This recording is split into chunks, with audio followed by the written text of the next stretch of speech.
The Cavalcade of America, presented by DuPont.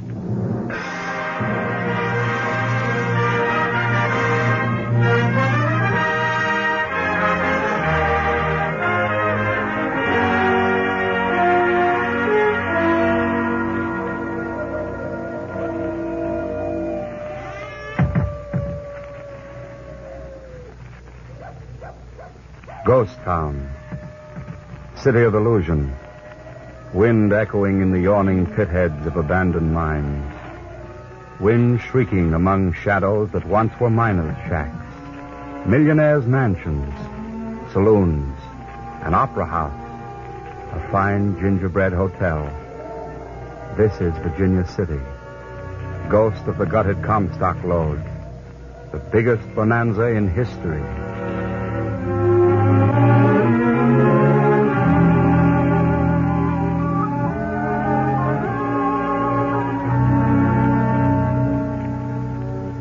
Tonight on the Cavalcade of America, DuPont presents the story of the legendary Comstock and of Eiley Bowers, the woman who played so great a part in its making.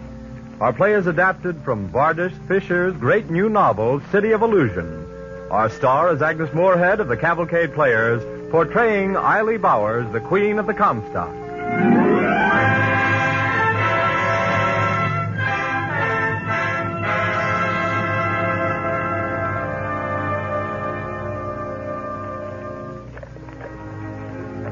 Ghost Town, city of illusion. It is the 15th day of November in the year 1903. A carriage draws to a halt before a crumbling and deserted mansion, and three old ladies dressed in black enter the house.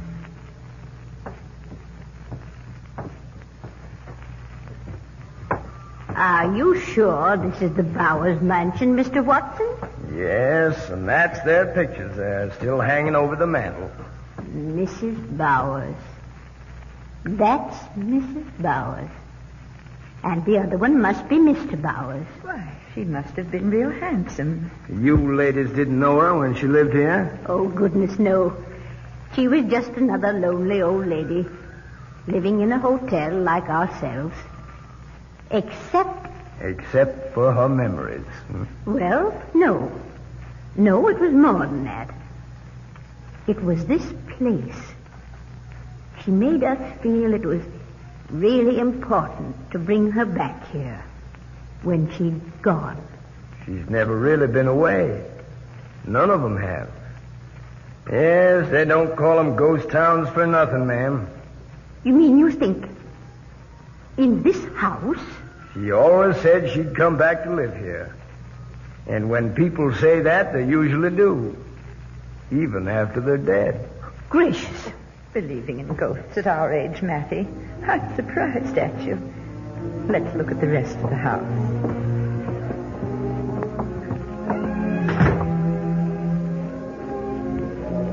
Yes, I'm still here. But not just here in this mansion. I was queen of the Comstock. Look for me over the hill. Sagebrush covers the stones. Pack rats shelter there. But what you see is illusion. Look behind the veil of time and you will see us as we lived down there in Virginia City. There were others there, too. Listen.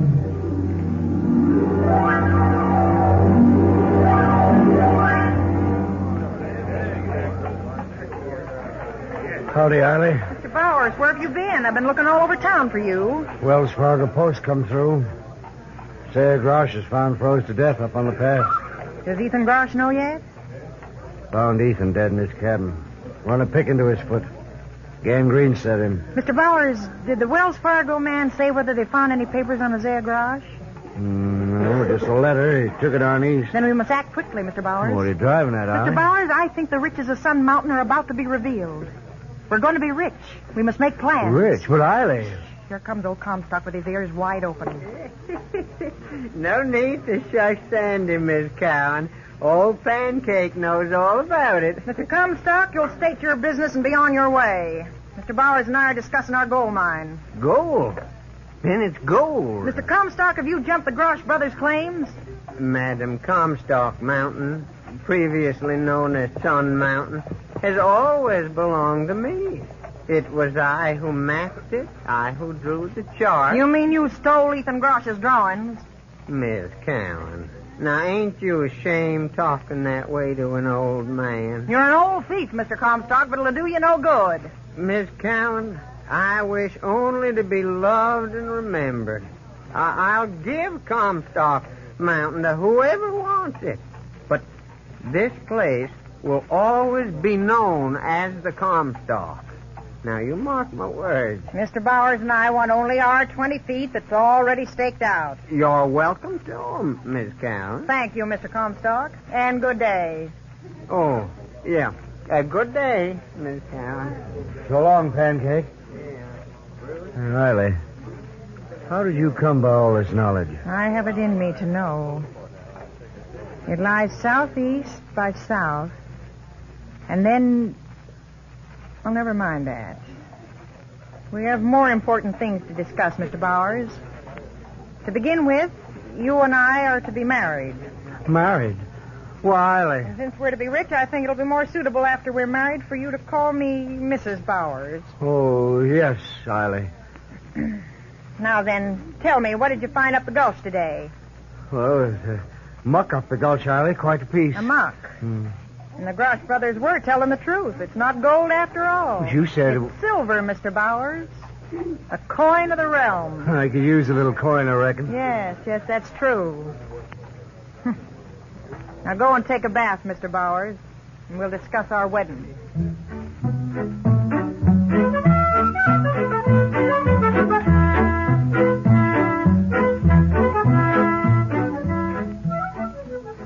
Stand still, Miss Cowan. All right. Now brace yourself there again that table, Susan. Get up and put yours on it. All right. That's it.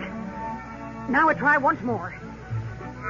Could you suck in a little more there in front? That's the best I can do, Louisa. Oh, then I'm afraid it's no use, ma'am. I'll never be able to get you into these corsets. Nonsense, Louisa. I've been married twice before in these corsets. They'll do for this wedding as well. Well, hold real tight, ma'am. All right. Here we go.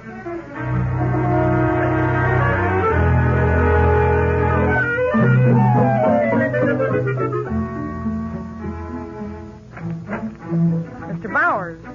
Huh? Mr. Bowers, why aren't you dressed for our wedding? Oh, it's these here pointed shoes, Riley. Can't I wear my boots, maybe? Not to your wedding, Mr. Bowers. Oh. Here, I'll help you get into them. All right, Riley. Oh. Mr. Bowers, Yes'm. did you use the hot water I sent you to take a bath? Oh, sure I did, Riley. Mr. Bowers, you're a liar.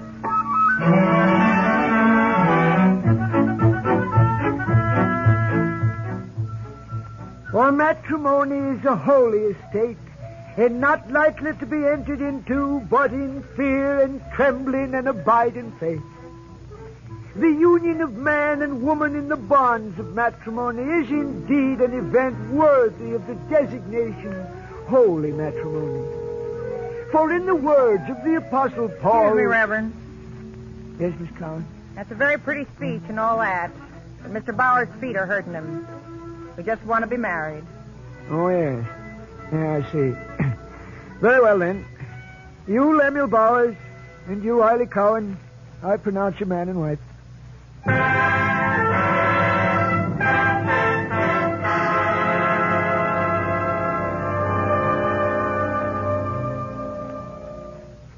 And so the curtain falls on the first act of City of Illusion, brought to you on the Cavalcade of America by DuPont, maker of better things for better living through chemistry, and starring Agnes Moorehead as Eily Bowers, the Queen of the Comstock.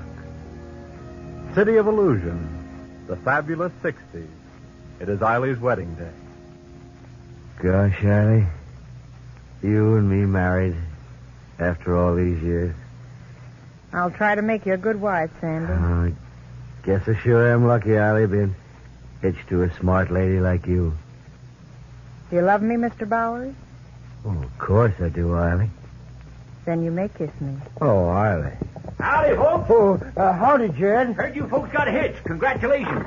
Well, See you later on. What's your hurry, Jed? Gotta get up to Gold Hill. Guard my claim. Guard your claim? How come? Look out over the mesa there.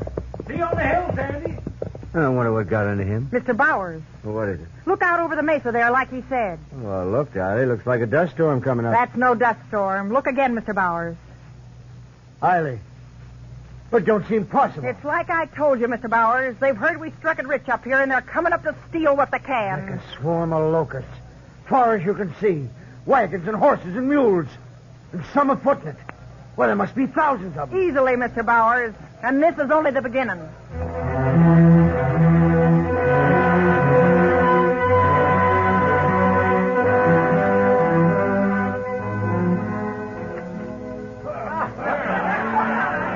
Howdy, Sandy. Buy me a drink, will you? Oh, sure, Julie. Hey, Joe. Sandy, quick, duck down, quick. Now, Sam, look at what you're going and done. Killed another man. What'd you have to do that for? I didn't like the necktie he's wearing. You keep this up, Sam Brown, and you'll be wearing a necktie. Made out of rope. Listen, sister, this ain't Boston. This is Virginia City. Oh, yeah? It ain't enough these poor fools getting killed in the mines every day because of them rotten timbers. You gotta come around shooting them in the time off. Well, you ain't doing it in no place where I work, Sam Brown. So get out of here before I bust this bottle over your head. All right, sister. If the Black Crook Saloon don't like my silver, I'll take it somewhere else. Rattlesnake. Sandy, why don't you and your wife never come to call on me? Oh, well, Julie, you see, Eiley, well, she thinks you got too many gentlemen friends, Julie. That's a good one. Hey, what's going on over here? A convention? Howdy, Julia. John Mackey. I heard you struck it rich. That's right. And I aim to own every mine in the Comstock before I'm through. Now, that's the kind of talk I like to hear. Boys, I'll see you later.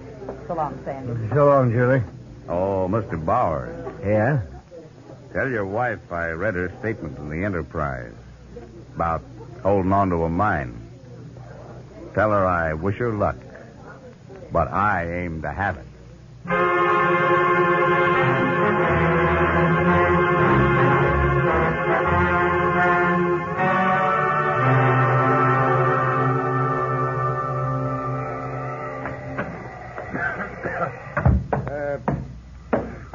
The blizzard that delayed me, Eiley. Cough got bad and I stopped for a little brandy. And there wouldn't any brandy do but the brandy in the Black Crook Saloon. Well, who was there, Mr. Bowers? Sam Brown? Who did he kill? Wasatch? Good riddance. And Julia Villette. Did you talk to her as well as the town murderer? Oh, now, Eiley. She does a lot of good. Doctoring the men that gets hurt in the mines. Feeding the men that's down on their luck. That's what you get from them who aren't. However. Oh, Eiley. You ain't yourself lately. What's got into you, honey? You didn't used to judge so harsh of folks. It's a time of judgment. I feel it in my bones. No. 10 o'clock, Mr. Bowers. Time I was in bed.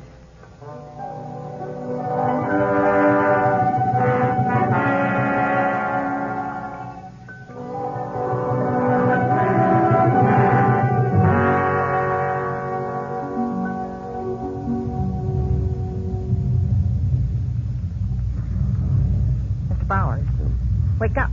Mr. Bowers. What? Listen. What? Oh, sounds like thunder. In the midst of a blizzard? Nonsense, Mr. Bowers. Getting louder, Eiley. I'll go and... No, Mr. Bowers, don't open the door. Look out the window. Eiley, this ghost light, a regular avalanche. The whole far side of the valley's covered. And it's still coming. Close the storm shutters over there, Mr. Bowers. I'll see to these. Yes, Eiley. Now then, kneel down, Mr. Bowers. We're going to pray. Our Father, which art in heaven, hallowed be thy name. Thy kingdom come. Thy will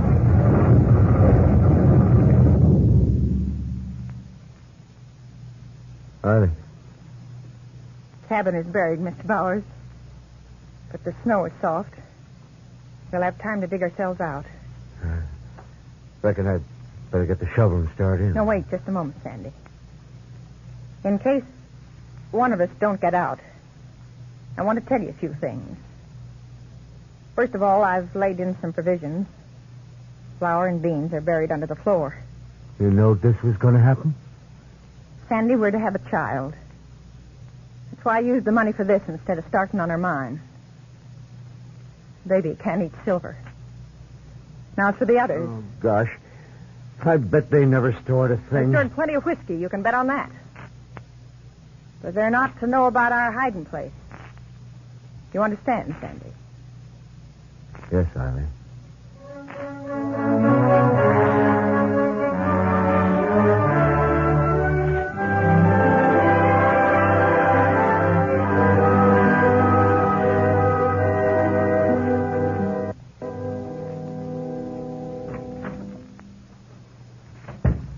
Supper's ready, Mr. Bowers. No, I can't eat nothing, Eileen. Thinking of them people. What happened? Pack train come over the pass with a load of flour. Get the flour raw right out of the bags, Eileen. That's how starved they was. Don't shout, Mr. Bowers. You'll wake our baby. Oh, poor little fellow. How is he, Eileen? Don't seem to gain much. It's a hard time to be born in, Mr. Bowers. Eileen, do you think we done right? I mean, keeping our food store a secret? We had our own to think of, Mr. Bowers. Hard woman, Eileen. I had to be to keep us alive.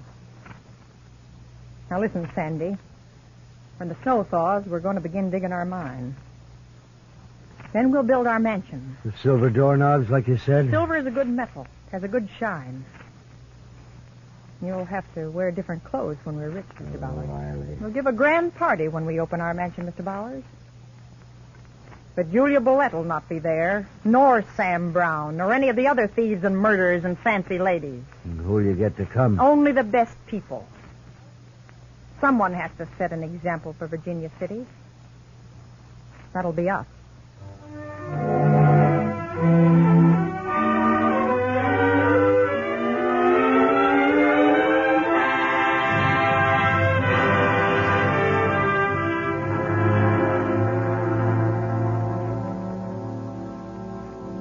Such a lovely party, dear. And your mansion. It's amazing. That silver all came out of my own mine.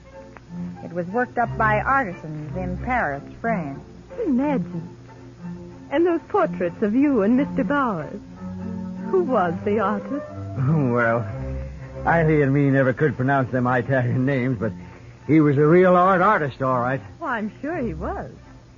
Mr. Mackey, Yes, Mrs. Gellhorn. have you seen these exquisite portraits of Mr. and Mrs. Bowers? Well, not bad, Eileen. What do you mean, not bad, Jan Mackey? Them are real hand-painted pictures. Mr. Bowers, stop pulling at your collar that way. Yes, as I was saying, Mr. Mackey. Yes. Mr. Bowers and I intend to establish a real society here like they have in Paris, France. Only the best element of Virginia City will be invited. Yes, I was wondering where everybody was. Well, shall we dance, Mrs. Gellhorn? With pleasure, Mr. Mackey. Mr. Bowers, how dare those people come here? Why, it's Julia Bollett. Howdy, Julia. Stand me up or busy speak to them. Oh, Eileen, I can't leave. Got you all picked out, too, Sandy. I must say you look better in your work clothes. Julia Bollett, you wasn't invited here this evening. I'm not here for a social call, Madam Moneybags. I'm not good enough for your junk shop here. But I do know where your money comes from. It comes from my mine, which Sandy and I staked out legal. Go up there to your mine now. I hope it makes you sick. What are you talking about? There's another cave-in. They just started digging the men out. Men are dying so you can act like you're queen of the Comstock.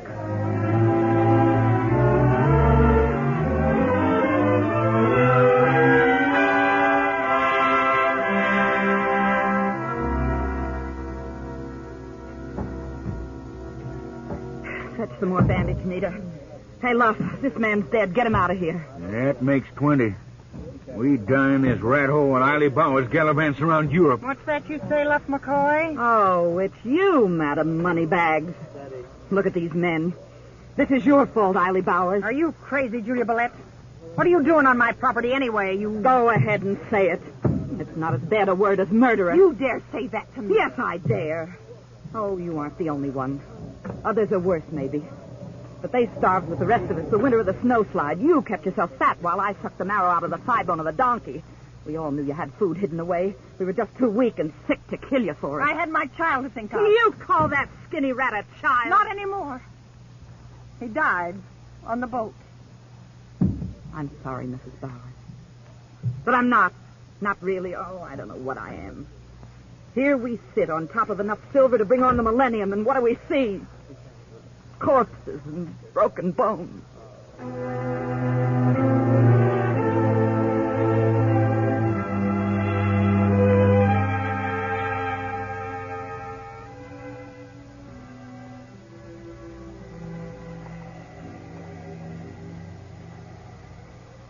Your husband is very ill, Mrs. Bowers.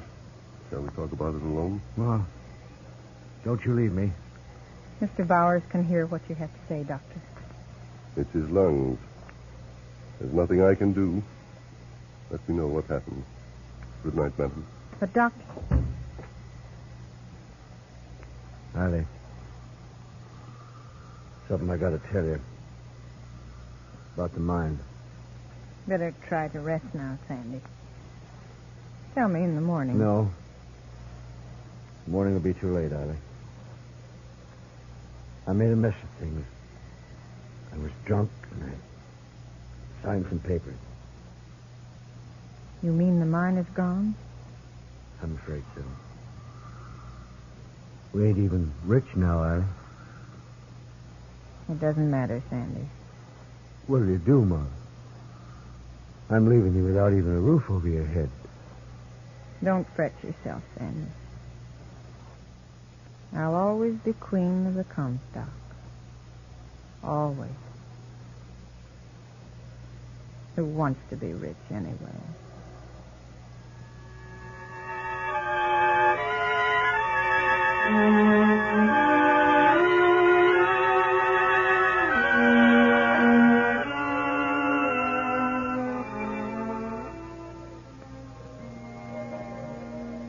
Ghost Town. City of Illusion. Virginia City. For there was an end even to the Comstock. At the turn of the century, to a ghost of a mansion, 3 old ladies dressed in black have brought her ashes home. We can't bury her here in the garden. It's overrun with weeds. This is where she said she wanted to be. Very well, ladies. Let us pray. Unto Almighty God, we commend the soul of this our sister, and we commit her body to the ground, earth to earth, ashes to ashes. You can't bury me. You brought me home, but you can't bury me.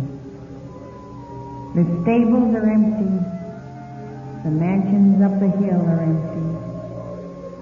The train won't run anymore, and the tracks are torn up. There's no city now. Just empty buildings. Just deserted mines. Just for you. But I'll be here always. Virginia City is mine.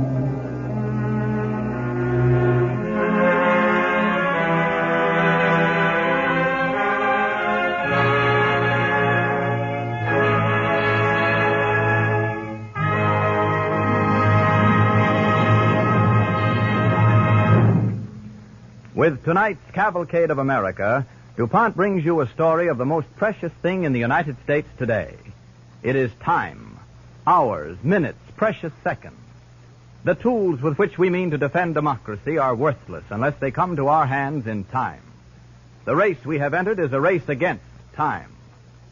In the imperative business of clipping an hour off an assembly line, 10 priceless minutes from a process, chemistry is proving itself a friend in need.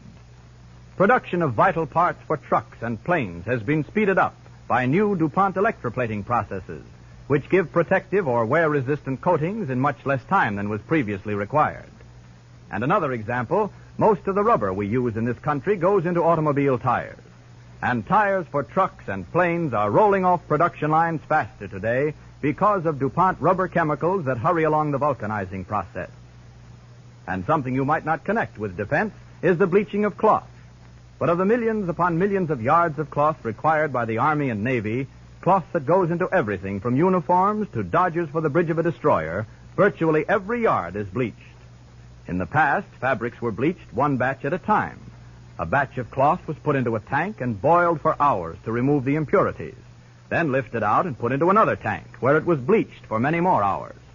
After bleaching, it was rinsed carefully and then removed. Then another batch was put through the same cycle. Was there any way this time-wasting process could be speeded up? DuPont chemical engineers said there must be. And out of their research has come the greatest advance in bleaching in almost 100 years, the continuous peroxide bleach. Suppose a manufacturer gets an Army order for 200,000 towels. He weaves them into strips with hundreds of towels in each strip. At the bleachery, the strips are twisted into long, loose ropes, and the ends are fastened together, making a soft, endless belt that can travel over wheels or rollers like any other belt. Around and around goes this belt in tanks of a bleaching solution perfected by DuPont, never stopping. Bleaching that used to take days now takes hours. Another time saver is dynamite. Far down in the earth, along the glistening veins of coal mines, special DuPont dynamites loosen tons of coal in an instant. Other dynamites break enough iron ore in a flash to keep the mouths of giant power shovels working for hours. And special DuPont dynamites used in seismic prospecting save time in locating new oil wells. Thus, in scores of ways, minutes and hours of the precious ingredient known as time are conserved by the chemist who brings you better things for better living through chemistry.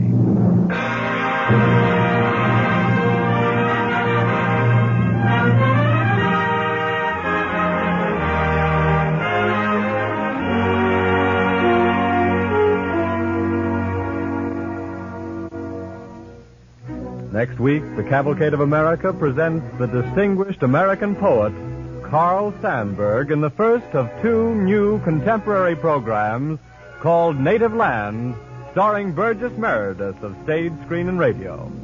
Native Land is America today and the effect of our great traditions of the past on this modern democracy of 1941. We hope you'll join us at the same time next Monday night when DuPont presents Native Land on the Cavalcade of America.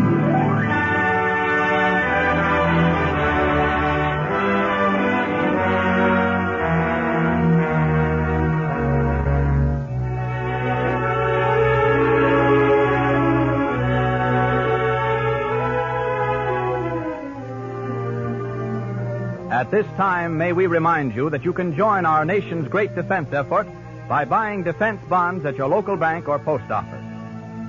In support of Agnes Moorehead as Eiley Bowers on tonight's program were the Cavalcade Players, with Frank Reddick as Sandy Bowers, Carl Swenson as Comstock, Betty Gard as Julia Boulette, and Kenneth Delmar as the narrator. Tonight's play was based on the novel City of Illusion by Vardis Fisher, published by Harper & Brothers and adapted for radio by Robert Tallman. The orchestra and the original musical score were under the direction of Don Voorhees. On the Cavalcade of America, your announcer is Clayton Collier, sending best wishes from DuPont.